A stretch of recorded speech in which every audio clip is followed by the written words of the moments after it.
கொடிதான துன்பமகத்தீர ஒளிமாலையின் கண்மணிமாலை கண்டு உரை தீர வந்து குருகாயோ மணிமாலமந்த இடையோ மகிழ்ந்து வழிபாடு தந்த மதியாடா மலைமாறு சென்ற அலைவேலை கண்டு வடிவேலிருந்த அதை தீரா அறிவால் அறிந்து அழியாரை களைவோனே அறிவால் அறிந்து நீராளிரைந்து அடியாரை களைவோனே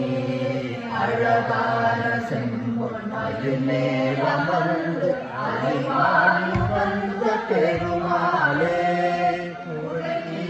வந்து குருகாயோ எங்கள் குறை தீர வந்து குருகாயோ